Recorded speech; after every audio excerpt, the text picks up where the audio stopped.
I've watched you chug some beers down on your pod, dude. I've watched you guzzle some down. Oh boy, yeah, dude. I was planning on drying out this week. Drying out? Uh-oh. Oh, dude, I got hammered every day, and then at the Lopez party, man, I got wrecked last night. I'm still feeling that one today. Yeah, I've been trying to dry out, but I have a show called Shot 30 Podcast, so that's a tough. That's a tough thing for me. Well, dude, when you book yourself as a beer drinker, and all of a sudden, yeah, well, then you're expected. All right, this is what I got. I'm really sorry about this. 5, 4, 3, 2, 1. I pre-recorded. Hey guys. It's time to hang with Stevie Mo. We're gonna get up, you already know. This is Shot 30, the best show. And I'm just chilling with my bearded mullet bro. Check it. There's a little bit more. I had to keep it going. I wanna hang with Steven all day. And I wanna tell him that I am straight. all right, I'm leaving. I can't do this. I can't. That was pretty rough. I can't. And this is Shot 30 Podcast, and I am Shane Newbert. Hey, guess what, everybody? Thank you for being here. Thank you for watching. Thank you for listening. And thank you for subscribing. Today, we hit a mark that we've been trying to hit for months, and I would like to take a celebratory shot and then introduce my beautiful man guest over there.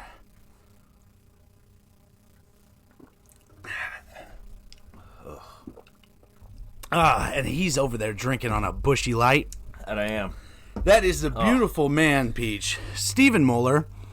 He is a comedian.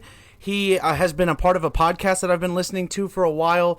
He's a beautiful man. He was born on November 21st, 1989. Okay. And you want to know what that day was? That's an impactful day to world history. That day is the day that smoking was banned on domestic airplanes. Was it really? Absolutely. Man. Stephen Moller, everybody. Give him a round of applause. Hey, sorry that I was born and then I ruined all the good time on planes. Oh, yeah, what a day. Dude, yeah, but here's the thing. I share a birthday with Ken Griffey Jr. Oh, dang. and Bud Dwyer, which if you know who Bud Dwyer is. Well, I just ordered a Ken Griffey Jr. Mariners rookie jersey from DHgate. DHgate, the cheapest jerseys on the net, dude. Get them for like $15. Not even a sponsor, but if they take that down to $9, I'll binge shop the shit out of that. They can't sponsor you as cheap as they sell jerseys. They ain't got no money to give you. Yeah, dude, you're so right. You're so right. And you're also, so you're a hunter. Yep. You're a big fan of wrestling. Oh, yeah. And you are also a comedian. And I mean, I would just like to know a little bit more about how you got started with all that stuff. Oh, all right. Let's just pick the first one. You're a bow hunter. Yeah, that started later. I started doing comedy first. Oh, okay. So I'll kind of get into when I started doing stand-up. So my uncle had done stand-up for quite a while. His name's Louis Knob. Funniest guy I've ever met. Did a lot of. And by the way, do I look douchey with this toothpick? No, I think the toothpick's fine. Okay, I think I look stupid. Dude, yesterday I was eating peppermint and jelly on the podcast. The toothpick is just fine. Just want to make sure. The toothpick's fine. So my uncle, I always wanted to be like him because he was a guy when he came into the room, he controlled the whole room. It was amazing, dude. He would come in there, everybody would be cracking up, and I was always a class clown. So people always just said, "Hey, you got to do stand-up. Stop talking to my classroom, save it for the stage." And I wanted to for a long time, and when I turned, I think I was 20 years old. This is gonna get a little dark here. Oh shit. I battled anxiety for a little bit. I started having panic attacks when I was younger. I remember one time what did it. Me and a couple buddies we got high. 20 years old. What are you gonna do? And for some reason, I couldn't come down. Like, I was like, man, something's off. And I remember just laying there one night, just having I couldn't catch my breath. So I went to the hospital, found I got anxiety. They put me on antidepressants, and man, I was not myself, dude. I couldn't look at myself in the mirror, and it got to a point one day where I was going to kill myself, and I sent a text to my cousin who when I was going through all this, I was not really doing well in community college, and she, her daughter, she always used to let me watch her. She'd come over because I'd be home during the day, and I just, was like, hey, tell someone, I'm not going to say their names here, just, keep the privacy in there. But I just was like, hey, tell her I love her. And she sent her husband over, Travis. I'll say his name because he really saved my life. And he came and got me. He's like, you're not being alone the rest of the night. And I went and got off those pills and just kind of started trying to get my mind right. And I was like, dude, I just went to the darkest place. Now it's time for me to do something about it. And I've always wanted to do stand-up. A couple weeks after that, I was feeling pretty good, and Tammy Pescatelli was doing a show over in at Circa, and she was filming for it. My uncle opened up for her, and she's like, any question? Like, how'd you get started in stand-up? And lo and behold, Brett Erickson was like right there. He's like, hey, come by next Friday, and come on, like, do stand-up. We do the show all the time. I'm like, all right, cool. Went and did my first set, and I was hooked. It bombed, and I didn't ever get any better, so... I do want to say thank you for telling that story. Like, I mean, shit, we've known each other at open mics and shit like that. But for you to tell that story is an incredible thing. I've also, like a lot of the podcasts I've talked about, I went through the same thing. Had a huge depression. It was literally just a matter of time. And so the first thing I feel with you when you say it, like I know that feeling, that dark hole, and it's a bad place to be in, and I mean I'm really glad that you had that person. That's a really important thing. It was huge, and then the fact that stand up then became a nice outlet for me to do something that finally the first time in my life I could do something. And I wanted to pursue it. We back in the day, me and Devin Weiss, we ended up becoming buddies, and Devin now owns. I'm wearing a shirt, shameless plug, but he got out of it, and he's got a couple bars and just doing his thing. And I remember we'd go up to Iowa City, Cedar Rapids, and we were 21, 22. This was an awesome time. So, and you'd always do either Penguins. Dude, I bombed at the Penguins so bad. Yeah, up in Cedar Rapids. Dude, but I bombed with 6 people in there. Dude, I bombed with 200 in there. We would go there, and you would be able to go to like either it was Penguins one week, and then the next week would be God, what the hell is the name of this place? The Summit. And it was upstairs at the Summit, so anyone that's from Iowa City knows all about this. Oh, okay. I think Allo talked about it to me a little bit. This place always smelled like piss and chicken wings. He did say it smelled so bad. It smelled like piss, dude, and they don't have any stalls in any of the doors. I'm pretty sure it was Allo who said that. So if you got to go take a shit, everyone's going to be looking at you because there's like no door on the door for the bathroom, so you're just in there shit. Hey, yeah. It's still like that, right? Yeah, I was like people will walk in with their mics into the bathroom. Am I at the right place? This might be a different place. I don't know if they do stand up there anymore, and they only did that for about 2 years. And at that time, remember we were up there with another good buddy of mine, Bobby Ray Bunch, who now he's off doing his thing. And it's weird. All the guys that I ran with are doing incredible things, and here I am, 30 years old, living in a Section 8. 30 years. 30 years, 8 months, 12 days. You got it. Yeah. That's exactly how old do you you just are. want to tell my mom's fucking maiden name and then... Is your mom named Mimi? Jesus Christ. You did do your research, didn't you? I do my research. Yeah. I'm not the dumbest guy. No, that's fine. I am the dumbest guy, but I can remember things really well. My mom's... Your mom's beautiful. I actually saw a picture of you and your mom. It was at a wedding. Yes. And, dude, you look very... Most men look handsome without... I mean, when they grow out their long hair and their beard, it's probably for a reason. But you look very handsome. You look like a middle linebacker when you had... the shave got cleaned up. No, and I could, but, listen, I got ladies hitting me up on Tinder, Bumble all the fucking time. Do you want to drop it on here? Do you want to give it? Should we show them some matches? No. Do that to them. But, no, I like I grew the mullet out because... it was a bet, and I grew it for a year, and now I'm growing the shit. Oh yeah, you're doesn't it feel good, man? It just I liked it when the sides are cleaned up because my ears, but man, just in the back, the flowetry, man, the flowetry. Now I know why Progressive stuck with Flow for so long, dude. Jeez, it's a good thing. I'm growing my hair out, like I'm gonna grow it so I can like man bun it, because dude, all right, man. And I started. I'm not gonna lie to you, I started working out so I could just become shredded and clobber pussy. Oh, okay. Like here's my thinking of it. So here's actually what inspired me. Like with a Thor hammer. Yeah, or is he DC or Marvel? Oh my god! No, man, like, yeah, I don't know where you want to go with this, because I know we wanted to hit. I get off track all the fucking time. Oh, me too, dude. I have the biggest scatterbrain in the world. But I'll tell you, dude, I got really inspired because, well, I got fat again. So I do want to say you absolutely look like you've lost a ton of weight, and I have seen a lot of pictures of you putting in a lot of hard work. Watching you on that rower, dude, I could see the sweat on your face. You weren't piddling. I was like, maybe it was a joke, you know.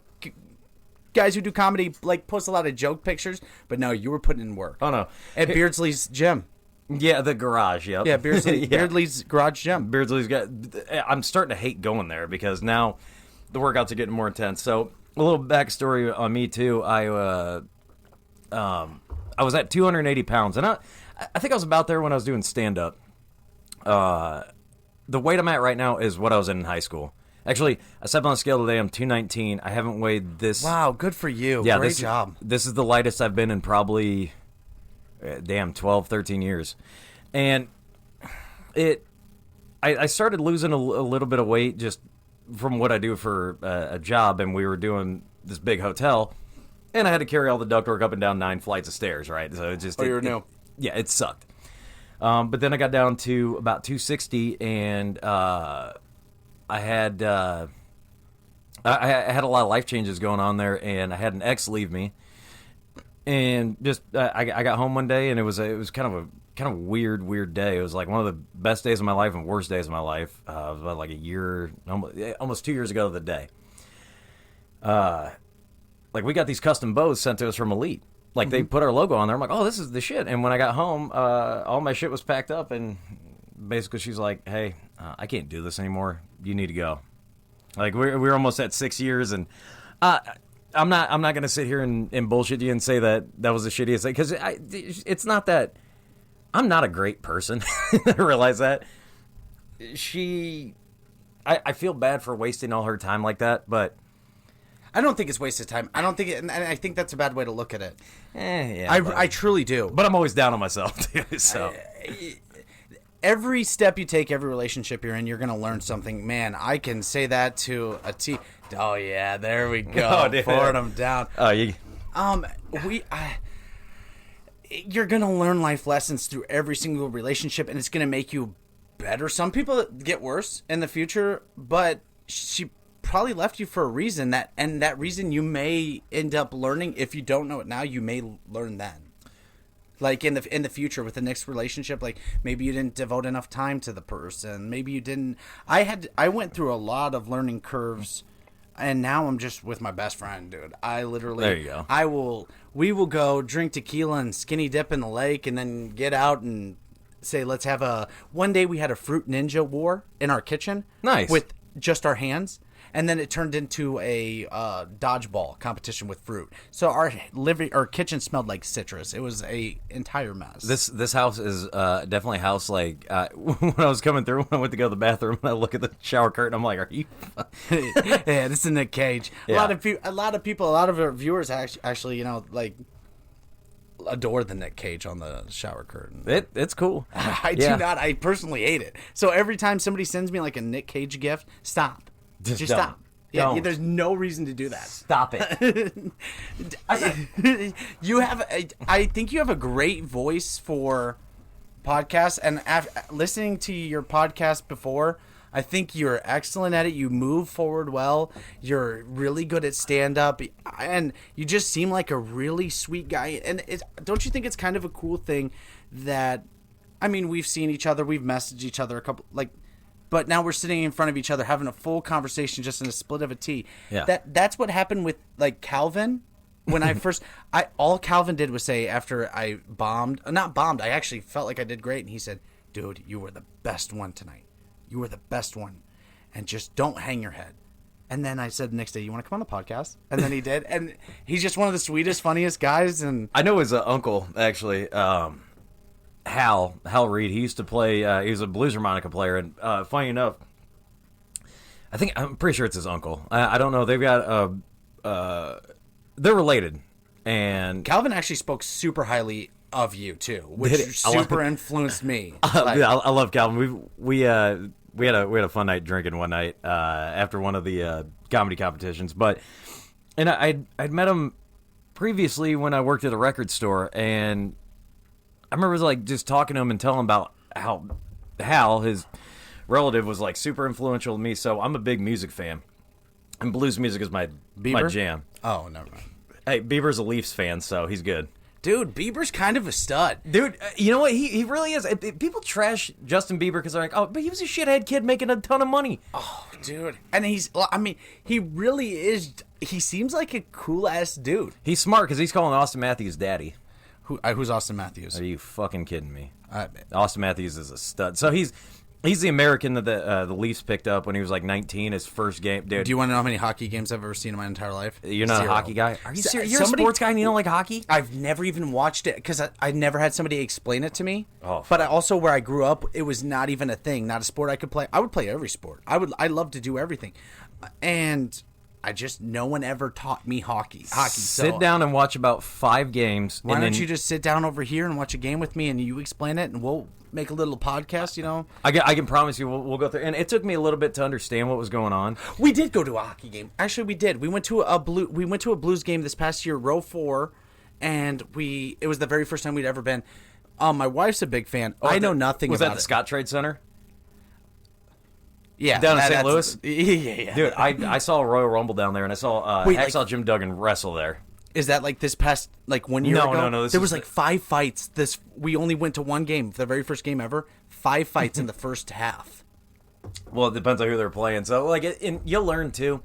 A lot of hockey fights don't just happen spur of the moment. Like, if something shitty happens and the guy gets away with it, then you got the enforcer or whatever. It's like, all right, yeah, they're about to send so and so out. And Bobby Boucher, that's one. Wayne Gretzky, Bobby Boucher. And then I could name a Blackhawks guy. Wait, he got in trouble for a minute. He was in trouble for doing some bad stuff for a minute. Oh, he's their star. Oh wait, is Shaw is another guy? What is that main guy on that Blackhawks team? So you're not talking?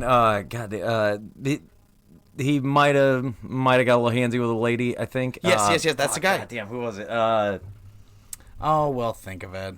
Anyway, not important. But I do want to touch on this about Hal Reed before I get way too off. Oh, yeah. So he was cool, and blues music is my thing. Like, dude, when I was 18, I was on the board of directors for the Blues Society, like helping put on the Blues Fest, and so I got to meet a lot of my heroes, like Hubert Sumlin and shit. But Hal's cousins with the Kinseys from the Kinsey Report, and these guys were like one of the biggest blues labels is Alligator Records out of Chicago, and they were basically the guy who started Alligator. Yeah, might as well. Keep going. Alligator. Might as well, since you ain't drinking, I got to drink for us. Since I'm not drinking? How many of those? Oh, yeah, I forgot. I'm drinking vodka. I forgot. I forgot your wife tried to send us down there with that big ass bottle. The bottles, dude. Do you want me to spike it harder? Oh, good God, no. Look at the bar down there. It's called Shot 30 Podcast. Bro. You know what, dude? I'm not bullshitting. Like, every room, because we went out to the gym. We'll talk about that in a minute, too. Every room at your house that I've been in, I've seen in the trash can. I'm like, dude, there's a shitload of seltzers out here. Like, these guys are a bunch of fucking alcoholics. God damn, what dude. I mean, you live right across from a bar that I've drank at a couple times. She's upstairs right now. She literally said, I think I'm going to shave up my bod, and I might want a couple of Bud Lights for the shower. That's literally what she said right before you walked in the door. Do you have that koozie? You can get it for your shower beers. It's like this giant suction cup, and it's got this fat-ass Velcro, and it's for shower beers. I saw it, no, but we do have these koozies right here, and those are Shot 30 Podcast koozies, and you can get Shot 30 Podcast shirts and koozies. Hey, 2 random people who share this podcast are going to get a free one. Not really, because I'm taking one. Not just a free koozie, but you're going to get a free koozie and shirt, and you would walk away with a free shirt right now if we had more made, but we just sold out of a lot of them. Yeah, and I heard and by a lot of them I mean 7. Mark last week took one. Oh yeah, he did. He nabbed up. That's my guy. Man, Mark's an awesome dude. He's a big wrestling fan too. Ric Flair, that was awesome to hear that. But I would love to talk about what just happened in the garage. The very first time we ever hang out together. What just happened? All right, so incredible. Let me give a little background. So I have been working out, and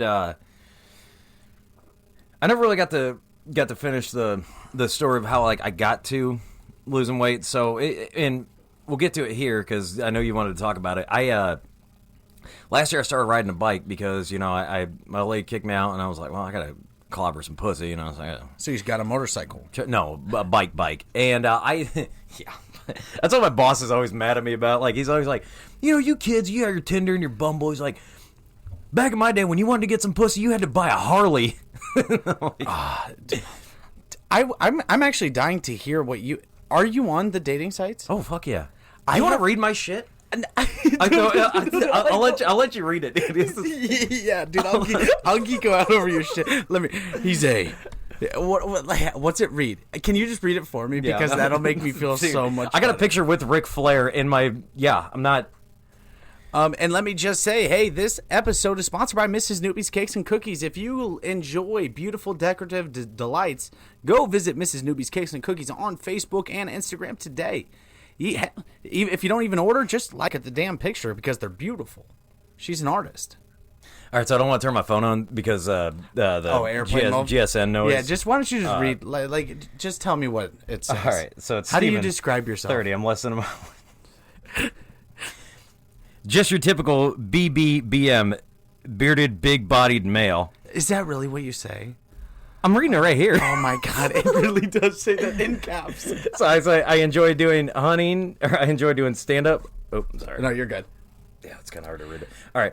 I enjoy doing stand-up, comedy, hunting, archery, and golfing. You into that? Slide into my DMs because I might not be as trashy as I look in my pictures. I've got a premium dad bod thing going on. Diamonds are forever, and so is Ric Flair. Ric Flair. The pictures aren't loading because it's... Oh my god, it's in quotations. That's beautiful. Oh, yeah. And do people slide in? No, I don't know. I don't know why. No idea why. It might be my ugly face, but I really love you just putting yourself out there like that. Because I don't give a fuck. Like I've lived my whole life like I'm not the guy to have anything to hide. When people are like, "Oh, you seem shady," like, are you fucking kidding me? Can I be honest with you? The very first time I met you, I was very turned off by you. I'm always honest, but the very first time I met you at stand up, I thought you were very standoffish. I was just new to the Quad City area, and I was trying to meet people, just doing what I thought I should do. Was I fucking with you? No, you were just kind of really rude. You were really rude, but you weren't meaning to be. Because then the second time I met you, I was like, maybe I played that up in my head. Was I hammered? No, it was at the start. It was at the start of the day, and I was like, man, this guy might be a real big asshole. And I remember coming home and telling Timmy, I was like, this guy's a jerk. And I talked about you, and I was like, no, it actually kind of seems like a sweet guy. Maybe I just took it all wrong. And then, as time went on, I remember being, he's actually a really nice guy. He seems like he's a nice guy. I might have just been fucking with you to be. So when I meet people, like, I always try to be like. Sometimes I'll be an asshole, like, just to fuck with people. Just if was I around people? It was around a big group. Okay, then I was probably just trying to be the heel character that I sometimes like to do. I think that maybe too for me, I went from this world of powerlifting where I was a huge hotshot and thought that people wanted to talk to me. I got humbled big time by powerlifting, had a horrible injury, and then pretty much restarted in comedy, I guess. And just doing stuff that I just want to make people happy. But so like me being like putting myself out there in a vulnerable way, like, hi, my name's Shane, nice to meet you. And you being like, okay, here's the new queer. Sorry for using that Q word. Maybe I should bleep that. But no, it sounds like something I would say. But hey, it's all love. Yeah, it was just weird. And now it's so weird the way we develop as people. And you see, first instance, it's just like what we talked about on yesterday's podcast with Mark.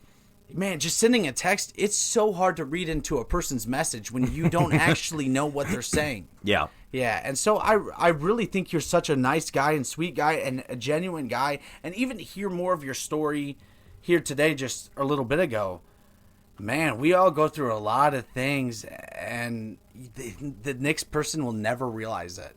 You could meet a person that just lost their daughter, and you meet them 2 days later, and you're like, that's the biggest asshole I've ever met.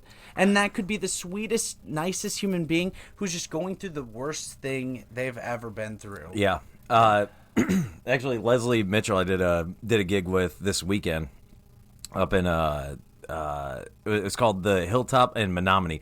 This is one of the most gorgeous places I ever did stand up at. It's near East Dubuque, exactly an hour away from where I'm at. Todd Basinger put it on. Todd's coming on the podcast. Good. Yeah, good. Todd's good shit. And Todd actually just, I mean, he even said on the podcast we're going to talk. He told me a lot of personal, like, you know, like things like we're talking about now. Some shit came out in Todd's stand up that I was like, oh god damn, this dude's lived a fucked life, and he laughs about it because he's good. I love Todd because Christina Przinski. Do you know who that is? No, I don't. Tom Segura's wife. Oh, he does the podcast. Okay. She made a quote, and I'm super sorry to interrupt you, but I just think it correlates with what we're talking about so much. She said, if you didn't live a fucked up life, you will never be good at stand-up comedy. And I just think that resonates with what we're saying. Yeah, oh yeah, 100%. All right, I'll go back to Todd. Yeah. So then Leslie, Leslie's great. Absolutely great. So it's funny, she's on, I believe she did Second City. She basically did improv. And she's, oh God, I hope I don't butcher it. She's either 49 or 45. And 49 or 45 years old? It's one of the two. But dude, she runs all the time. What a mess up. Hey, Shay. 49 or 45, there's 46, 47, 48. I don't ask ladies' ages. Dude, come on, I'm a fucking... Either 45 or 49. I'm a fucking gentleman, I dude. like how you did not go with 50. Yeah, no, I don't ask ladies' ages, but I will ask them to eat my ass when I hook up with them. Damn, dude, you go straight for that with all that hair on your face? What's it look like you back don't there? want to fight down. I'm a Hungarian mess down there. It's bad. I feel bad when girls actually do it. I'm like, oh, sorry. I watch a lot of porno, so I'm trying to get a British chick, so she'd be like, "Oh, do you want me to tongue your arse?" Like Emma Butt. Emma Butt's a big British porn star. No, my favorite one is There's Ron. I noticed the Ron Jeremy, and I was like, I thought that Both in jail right now. What did Ron Jeremy go to jail for? Sexual assault on 3 girls. How? I don't know if it's. I don't want to be the guy who says I'm not sure, but I'm going to be the guy who says I'm not positive. Yeah, all right, yeah, I don't know, but Bridget the midget, she stabbed her. Yeah, oh yeah, I remember that. Dude, here's what Leslie said, because she's older and so she thinks it's funny seeing all us young guys. This is literally Scatterbrain 101. We are going so scatterbrain back and forth, and I think it's excellent. Who gives a fuck? I love every second of it. Turn off if you don't like it, but if you like it, fucking subscribe. Yeah, just it's B201. Yeah. B202. Come on, do it. She said to me, she goes, you're a really sweet guy. She goes, I never figured you out. I always just thought you were kind of... She's like, I always knew you were nice enough, but she's because she spent enough time with me, and I'm like, I wasn't just being Steve I'm always Steve, but like, if you take me in small doses, whatever. And people have said this to me. They're like, hey, you're the guy that when we walk into the bar, everybody wants to fight you, but at the end of the night, everybody's buying you drinks. And I don't know where that comes from, but like, I think I get that from my dad because my dad knows everybody. Everybody knows my dad. So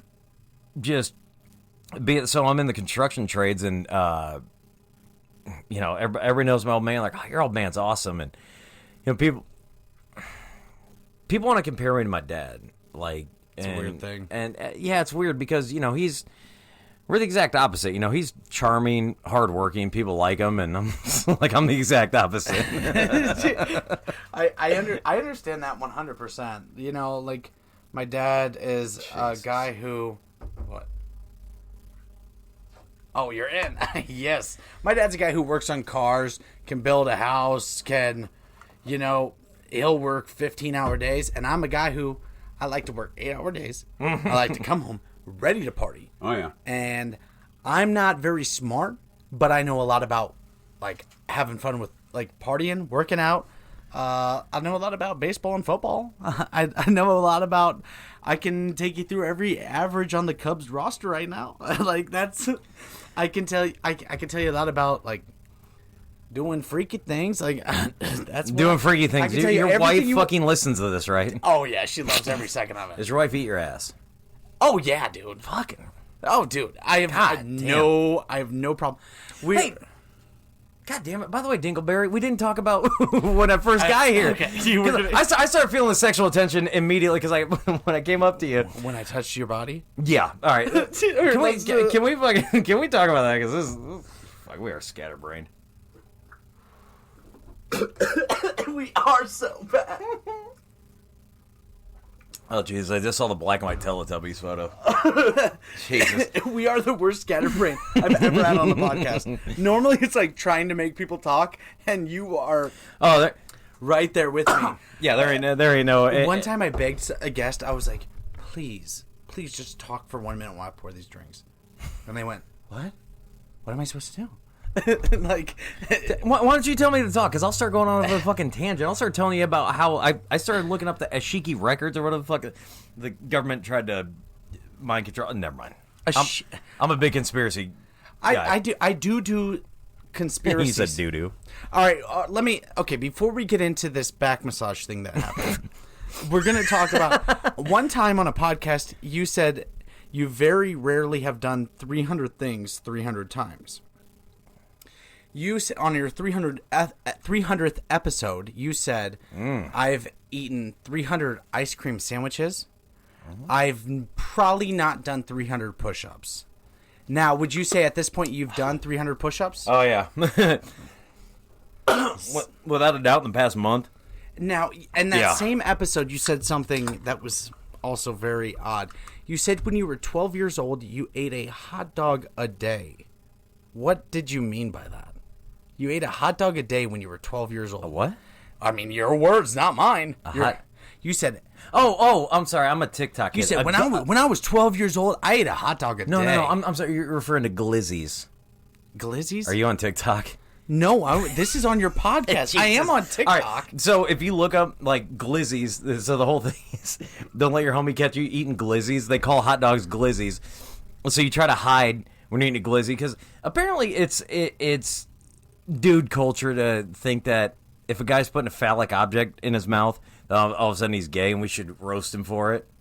Well, then good for that guy. There's jokes about that's funny, but like I've seen some where it's like, okay, it's kind of ribbing on it. I get it, it's funny, but then there's a lot of seriousness behind that, which I think is personally I think it's wrong, and I don't want to be on a soapbox here, but I'm like, dude, if a guy thinks that, or if a guy's in another guy and that's what makes him happy, then stop fucking bashing him for it. Absolutely. You know what I mean, dude? I've had, because I do a joke. One of my jokes is about a hot dog, and I said the joke is I was like, hey, my cousin came out of the closet on Thanksgiving, and I was still the biggest disappointment at the dinner. But and the joke is I go, he goes, hey Steven, I'm gay. I'm going, yeah, I've known for a while. Well, how the fuck did you know, bro? I haven't told anybody. I go, because you remember when we were kids? I was like, yeah. Remember every time you ate a hot dog? Yeah, I'm like, you remember how you just spit on it before you ate it? Like, that's how I do. And that's, you know, I think kind of jokes like that are fine, but when, you know, you get a lot of old school cats that are just like, when they're really ragging on it, dude, I do, because I've got a lot of friends. You look at me and I look like a fucking hillbilly. Like I came into your house wearing camo, but I mean, shit. I know where we're at. And He had Crocs on. Let's make it clear. Yeah, I wore those Crocs just for you, and I put the Wu-Tang socks in the Crocs. So I just, to me, man, growing up, and I think one of the greatest things that could ever happen to somebody who wants to love everybody is go to public school. So I'll tell you this really funny story, and I'll let Travis or Cinnamon Snaps know how great this is. So you have no explanation for why you ate a hot dog a day when you were 12 years old. Yeah, I don't know. Okay. No idea. But I want to tell this story because this story's I'm ready. The story's funny as fuck. This is a story about me hitting on a tranny. Oh shit. LOL. I've got drag queen. I've got a training story too. This is great. So when I used to, in high school, we always drank Keystone Light, and we drank at my friend Amanda's trailer. Her dad was the coolest dude ever. You know, he's this old pothead, but he worked on computers. So, like, he was the coolest dude ever. And, you know, all those underage people go there. And some of the best friends that I have now, I met at this trailer. And it's funny because when I was living with my ex, we lived like a mile down the road from it. Well, there was this guy that always came around, and he was Amanda's friend. His name's Travis. Good dude. A real good dude. Always showed up with dudes. They're like real pretty dude. He looked like he was so gay that he looked like the lead singer from Crazy Town. I don't know what that band is, but oh my, and it's fantastic. So we were friendly. We just hung out. Like I was who I was. 18 years old. Dude, are you mixing Bud Light Seltzer? I just poured one in. Bud Light Seltzer and cheese and vodka. Normally, I mix it with a little Crystal Light. Not Crystal Meth. Crystal Light. But normally... Meth is good. Meth is good to get around here. No, keep going. Keep going. You really were mind blown by that. So you called me out for not drinking on Shot 30 podcast, bro. Oh, jeez, dude. I didn't know. I don't listen to this shit. I'm kidding. We've got an Uber for his ride home. Yeah, we do. All 35 miles. Oh. And is it really 35? No, it's 48. It's that? Oh, yeah. Okay. I'm north of Davenport. I thought you were in New Winds. No. That's where you do. That's where the other. Yeah. No, I'm hell so no. sorry. I don't give a shit. I wouldn't have made you do all the shots of Fireball. Don't worry about it, bro. Yeah, make us do more. That Uber bill's going to be heavy. This podcast is going to be longer until I sober up. You're right. So here I'd known Amanda's house trailer. Yeah, and Travis, and I stopped going there. You know, after things, things change. You know how these things go. I mean, you stop hanging out with certain people because obviously you got different life changes. Well, I was at the bar one night, and and I'm like walking. I'm fucking hammered, dude. I'm annihilated. And I walk down, and we're at the arena, and I see this tall blonde thing. I'm like, yeah, it's That's time. it. I'm like walking over to go see what it's all about. Like, I got my double vision on. I'm standing there ripping some American Spirits with a homie of mine. I'm like trying to check. I gotta do like the one. This is how you know you're hammered when you try to check a chick out and you got to do the one eye. I'm like kind of looking. I'm like, yeah. And something caught my attention. I'm talking here, and all of a sudden I hear, Steve. Deep voice. I like that. What? And I look over and it's good. And there is this blonde, clearly a drag queen, goes, "It's me, Travis." What the fuck is? Hi, how are you? And I made the joke, and I'm like, hey, I was coming over to see if I could probably fuck you, but found out that Travis ended up getting into drag, and was. I was fully supportive of it because I'm like, hey, dude, I was watching RuPaul's Drag Race at the time, which I thought was a great show. To me, man, where I've come from, like where I'm a weird fuck, and yeah, me too, dude. I'm weirder than fuck. Weird shit makes me happy. Okay, okay. So I'm like, so it's not for me to take like because I came from a blue collar family to take the traditional values, and it's like, this is what you need to be in life. You need to have a wife, a house, 2 kids, a minivan, a truck, like that. And I'm not saying believe me, my parents never instilled that in me. Mm-hmm. My parents are the greatest fucking people I've ever met in my life. My mom is salt of the earth, and my dad, you love my dad. He's good shit. They're just the best people on the fucking planet. So they just always kind of raised me to be, hey, love everybody. And my mom was the oldest girl of like 12 11 or 12 aunts and uncles. So she's been a mom since essentially she was like 11, 12. So she just handles business, and nothing's gonna phase her. Nothing's gonna derail her. But I feel like they raised me right, and I went to public school, got to meet a lot of people from a lot of different walks of life, And at the end of the day, man, everybody is your friend. Everybody bleeds the same. Everybody does the same shit as you. Man, a lot of people when you look at it with a wide vision spectrum, I guess. Man, especially if you go back to your childhood, why did you say these things to someone else, or why did you do this, or why did someone else say this and you didn't do anything? When we look at life now, I feel like you're just the same as me. Why spend so much time worrying about someone else being happy? Yeah, that's when you could just, man, you could put so much pureness into something so innocent that they're doing. I have 100 friends that are gay. I have 100 friends that are, I mean, anything that's different than me being a white guy. Yeah.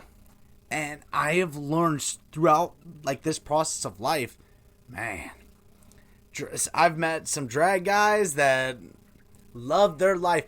I've met gay, straight, I've met lesbian, I've met black, white, Mexican, everything. And I understand, like, when a black person says, hey, I feel like I was treated different, I understand. I had a friend in high school that me and him were at the same party. I was a football player, this and that. He wasn't. He was one of my closest friends. And they tried to give him an underage drinking, but not me. They were going to let me off. They were going to let me call my parents to get a ride home. And I was so upset about it. He's like, just let it be. Let it be. Let it be. I was like, what the how? Like, how are you telling me to let it be right now, dude? Like, this is fucked up. Here's my big thing.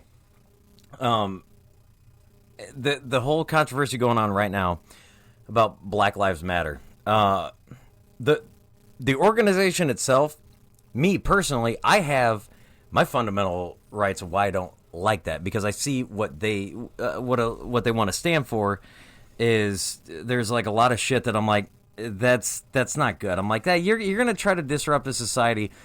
However, the movement itself is fucking great. Somebody explained this to me, or they didn't explain it to me. I saw it in a tweet, but it explained everything to me.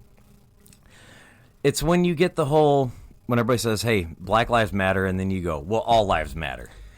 Here's the big hang-up. It's a smack in the face because their push is not towards. Exactly. So somebody said this, and it was a black guy, and he put this tweet out there. It put it all into fucking perspective for me. They go, okay, we just want you to say Black Lives Matter. We don't want you to say all lives matter. It's like, imagine you were getting some pussy, and the chick was fucking you and said, this pussy's great. And then you respond with, well, all pussy's great. Absolutely. That's that put that shit all into perspective for me, and I'm like, okay, I fully understand. All the people who are supporting Black Lives Matter, like, they just, like, dude, don't say all lives matter. Fuck that. We want to be heard, because they as a people feel like they're saying that what that thing says is your life matters too. I'm just letting you know, like, what we want to be heard is, I don't want to be pulled over and instantly looked at like exactly this. And I've seen it done.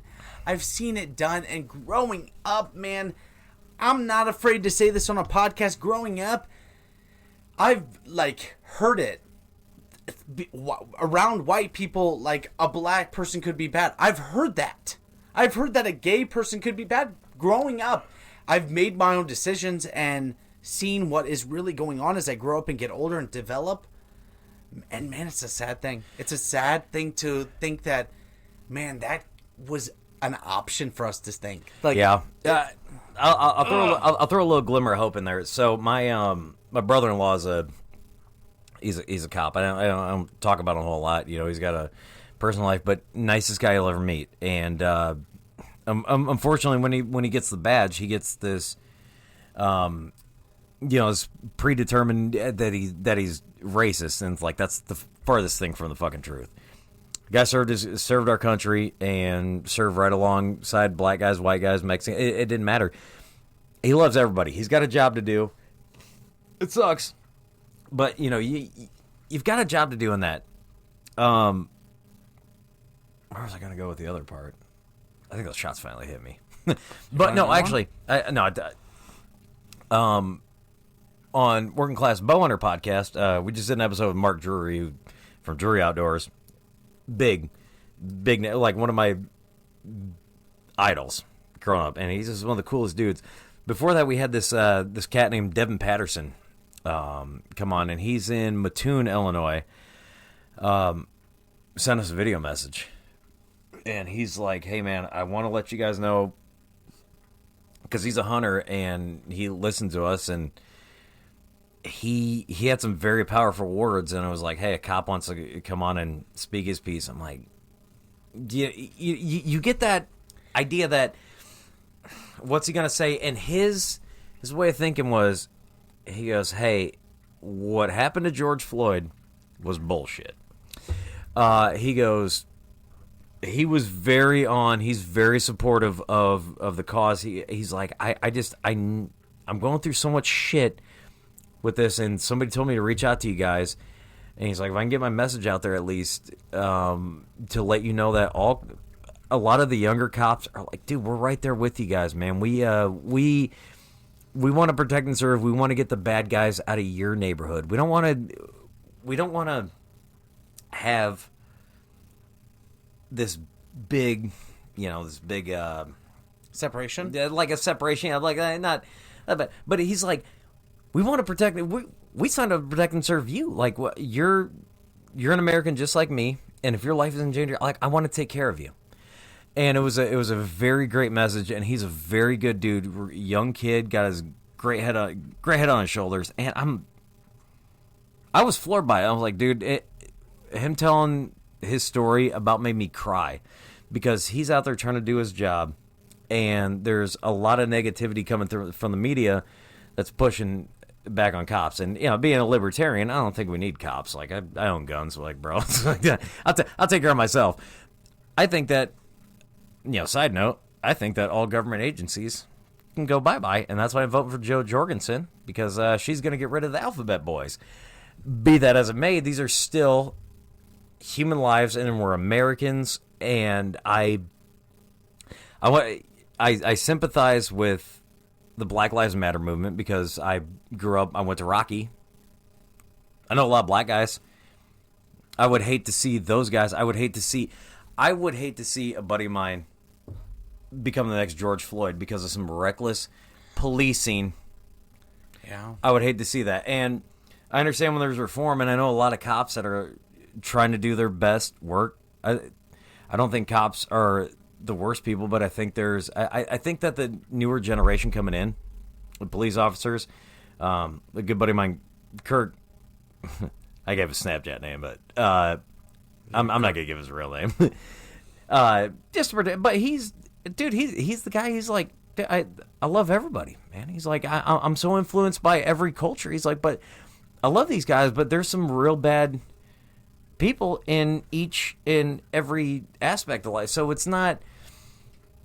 I think maybe in a few years, I would hope that when this newer generation comes in, that man, there's a lot of people with a lot of understandings, and I'm glad that we're starting to get to a point where everything's acceptable. Like that I don't get the whole why people are like, you're not going to put a trans person on TV. Well, why the fuck not? Well, what's it matter? Like, that's the thing. It really is, what's it matter to you?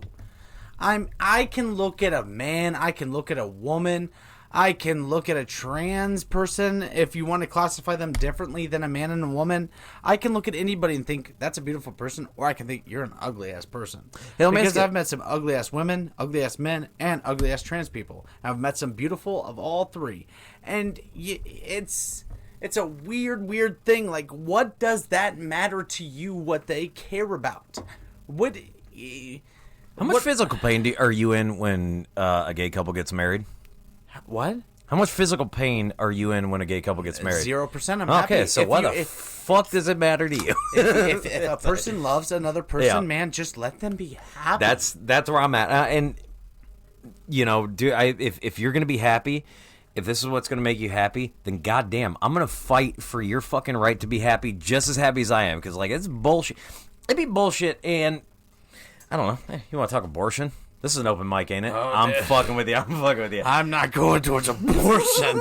I have no stance on abortion. Can I tell you the one abortion joke I've ever told on Oh, stage? yeah. we're at 1 hour. Let's hear it. Oh, Christ. And I might have told this. I might have seen my ex who had just gotten an abortion. It wasn't my baby. Oh, Anyway, sometimes that's why exes leave you, because they get pregnant and they know you haven't fucked them in a couple, allegedly.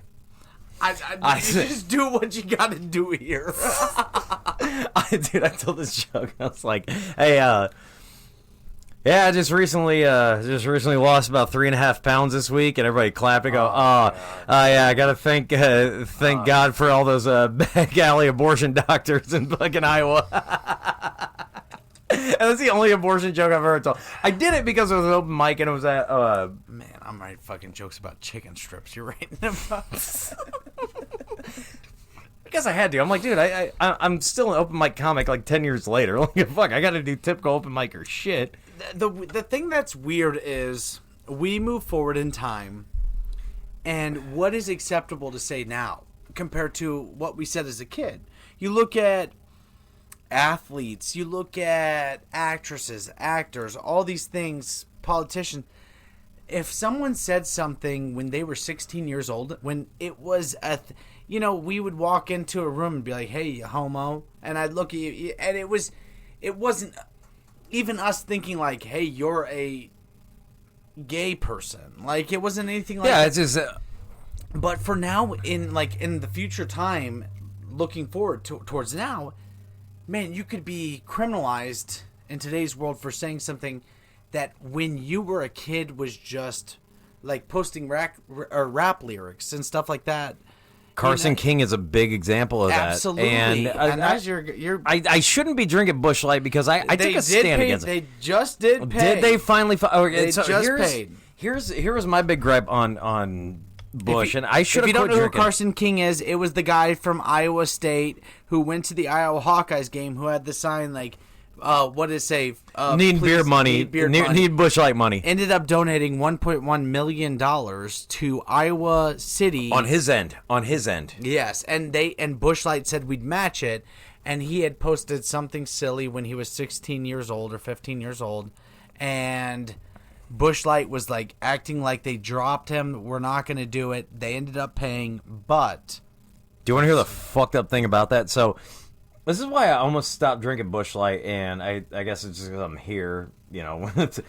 Sorry. We've made a name for ourselves when we drink Busch. Why they dropped him is because he did a Daniel Tosh joke.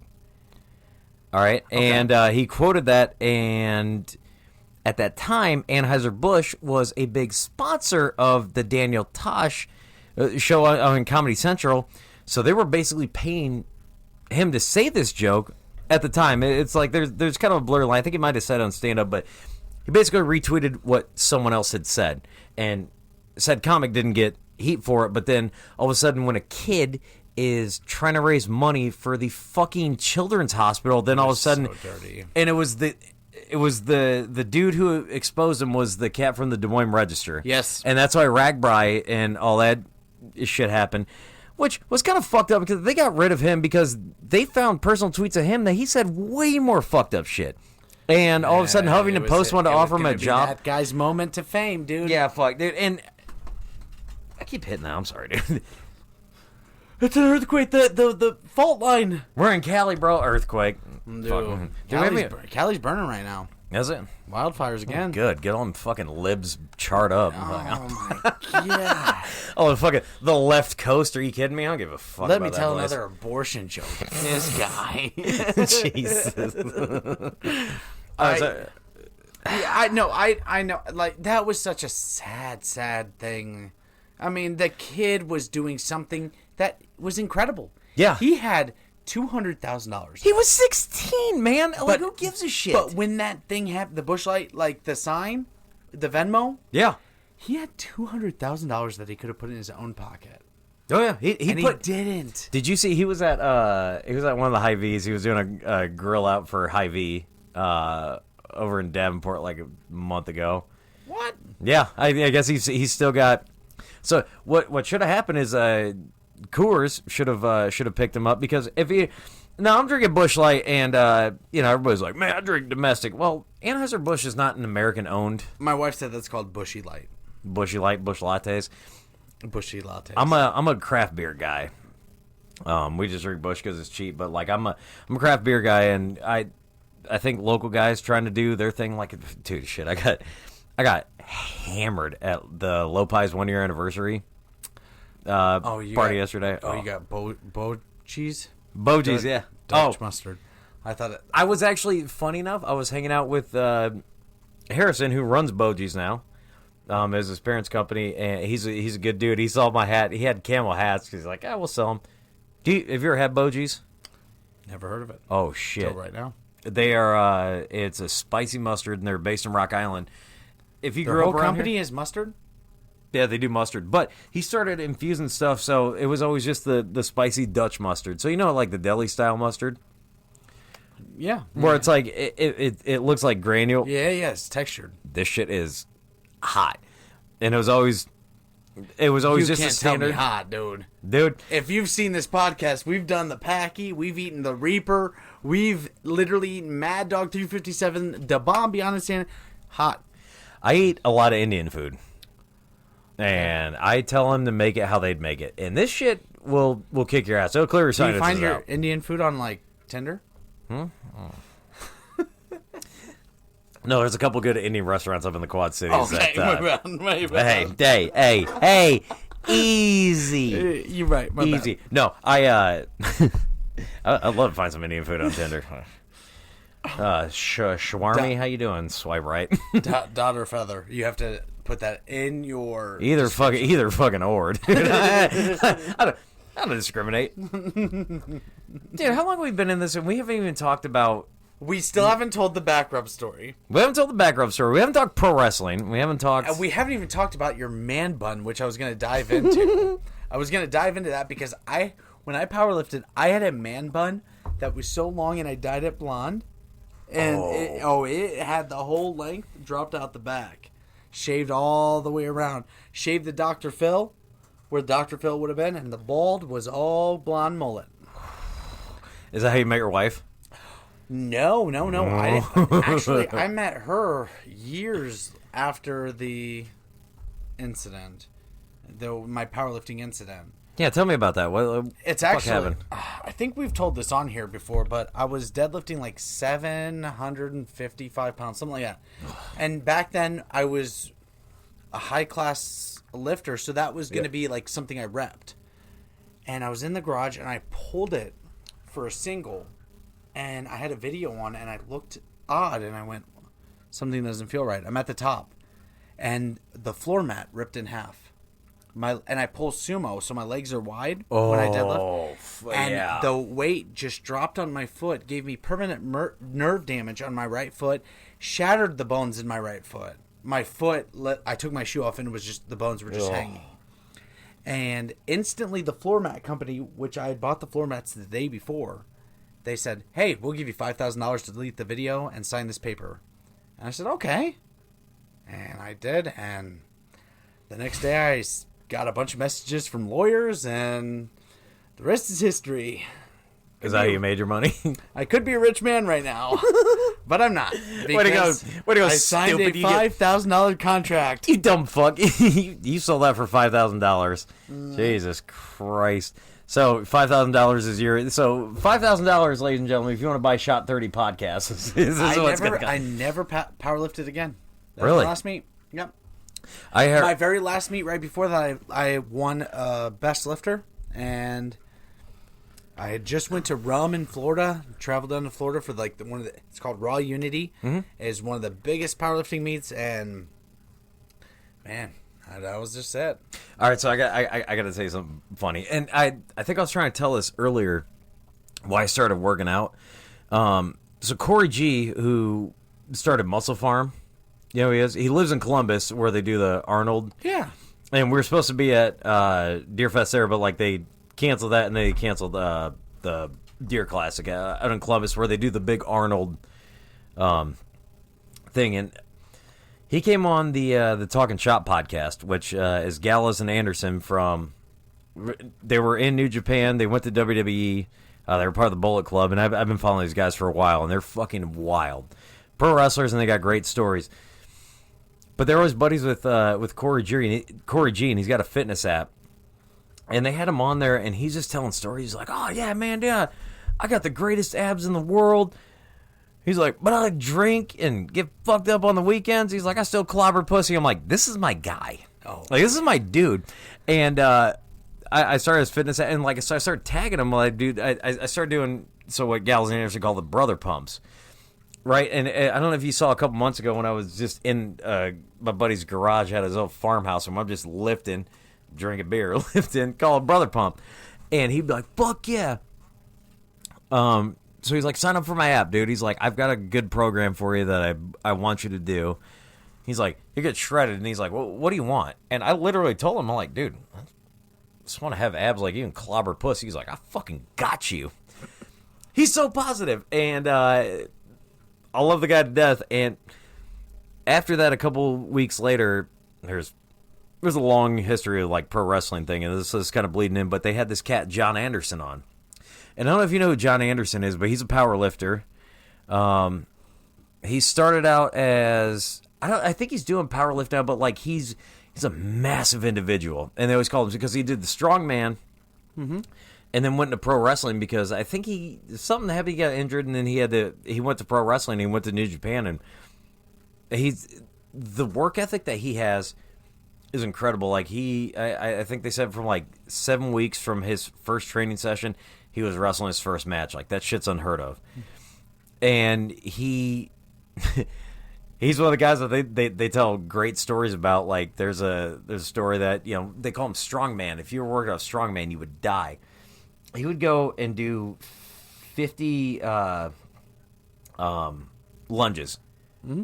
Each chair, but he would go to the arena, and each chair, he'd put a water bottle on and have to do 50 lunges on every single fucking one.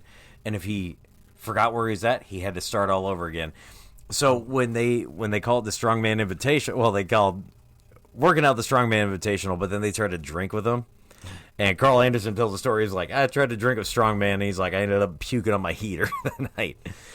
I love hearing the stories, and I just got inspired by these dudes because they were kind of living a life like me, where it's like they're on the road, they're wrestling, but they call it brother pump. So it's like, hey, you get fucked up the night before, but you have to go work out. Mm-hmm. So it didn't matter.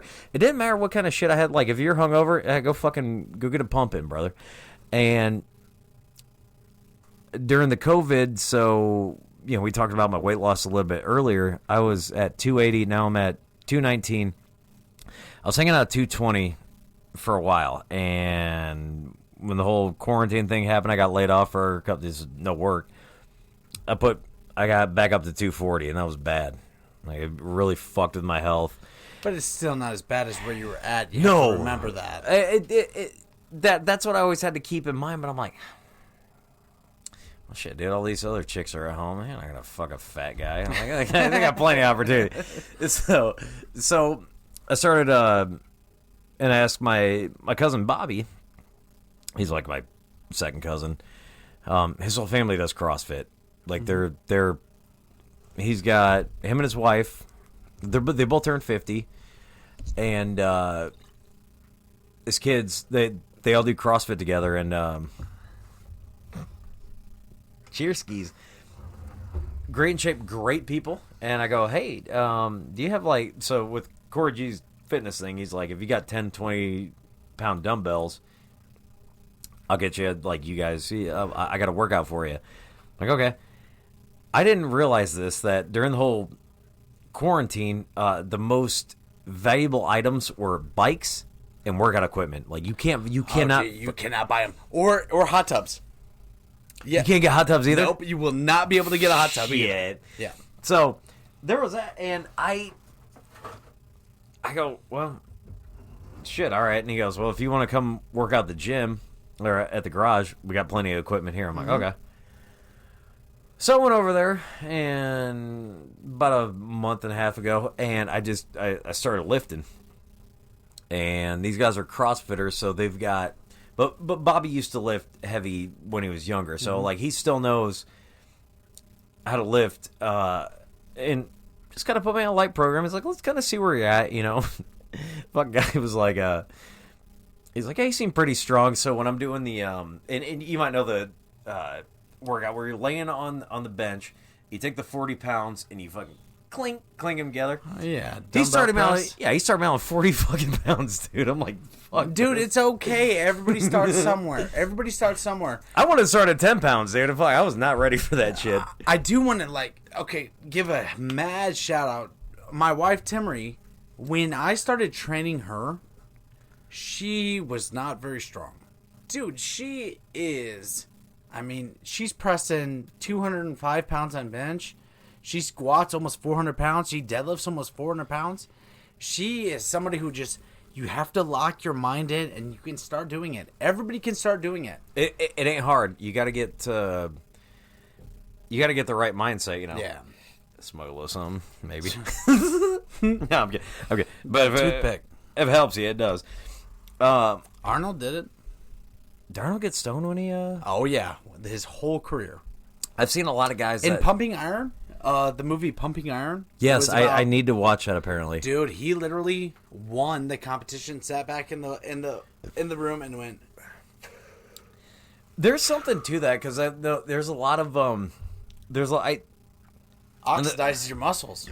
Does it? And so somebody said because there's a lot of guys that work out, and I always knew the Diaz brothers did it, like Nick and Nate. Never heard of them. For UFC, Nate Diaz.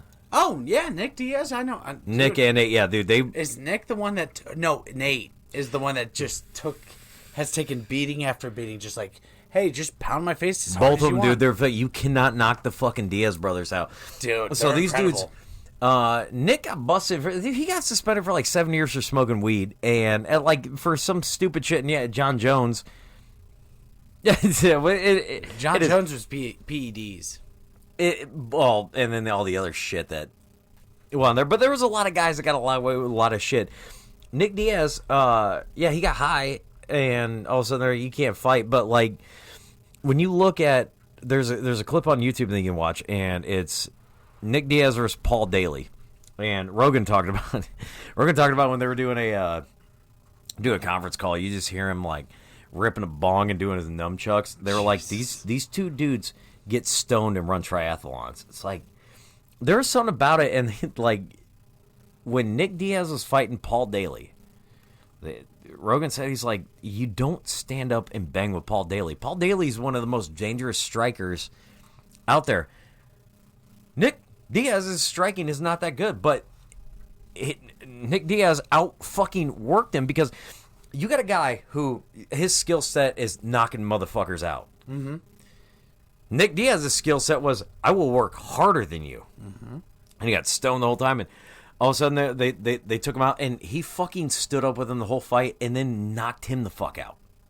Like, it's an incredible story, and you realize, like, this dude's smoking weed the whole time. So what that leads me to believe is that there's a lot of people with a lot of potential, but because the stigma of getting high is there, and because of your job, like, you can't perform.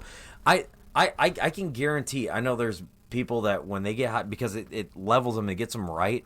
Mm-hmm. There's people that can get high and do better work than they could if they're not. And if that stigma goes away, and then again, people are like, oh, we don't want people drinking on the job. I'm like, oh, this is different. This is very different. Yeah. Oh, yeah. But, hearing that, and I heard about a lot of guys doing that because I never knew it oxidizes your muscles. Yeah. I didn't know that. I mean, I know, like, you could do the sativa where you get that natural workout, then you don't have to do pre-workout. Mm-hmm. It's just, it's got one of those curious things that I think we should look more into it before all of a sudden it's like, hey, why don't you go piss in a cup, because that's how we're going to determine. It's kind of if a you get a lot paycheck. like how we used to judge a person for being black or gay or any of those things. It's kind of just the same thing. We lead back into that. But I do want to say, I think we're at the perfect time to wrap this up. Yeah, we're gonna have to make a second one. I would love absolutely to have a second one with you.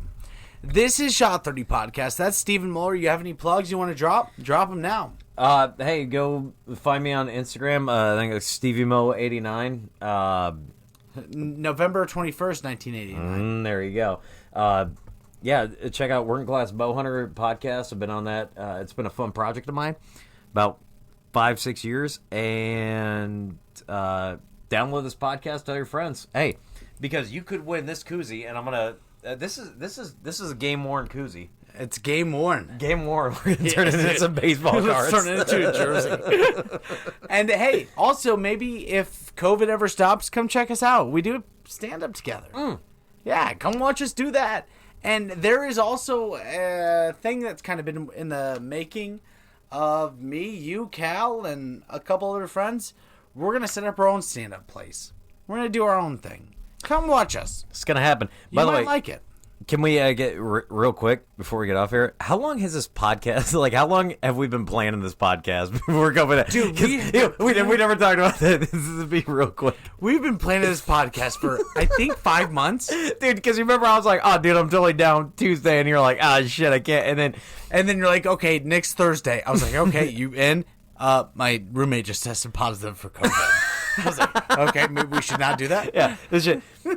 Yeah, this has been a long time in the making, and I'm glad there's gonna be a part 2. We might record it here in about 5-10 minutes. So. Dude, we may do a lot more podcasts. This was great. It was fun. And it is really nice to know that you are just sitting here learning you're a sweet, super sweet guy. You care about a lot of people. You care about a lot of things. You're diversified in your thinking. And I'm super happy to have you here. Well, thank you. And before people wonder what happened in the garage, you gotta let them know real quick. Save it. You want to save it For part 2. This is Shot 30 Podcast. Apple Podcast, Spotify, Stitcher, CastBox, YouTube, TikTok, Instagram, Facebook page. Hey, you want to see me chop my off? I will do it. It's already on there. It's got like 40,000 views. Go check it out. That's Stevie Mo. I have an Mr. OnlyFans. No, I don't. Dude, I have a friend who makes $4,000 a month on OnlyFans. What's her name? It's a man. And this is Shot 30 Podcast. Like, share, subscribe. Thank you for being here. And next time you'll hear more.